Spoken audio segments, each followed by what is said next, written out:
So the compression test is a 1 foot by 1 foot. So my saw's got 30 centimeters. Right? 30 centimeters.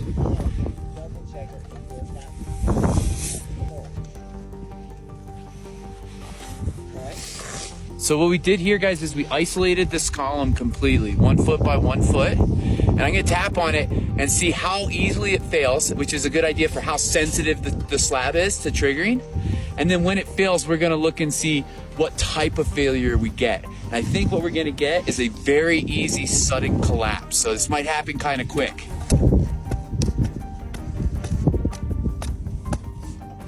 Sudden collapse.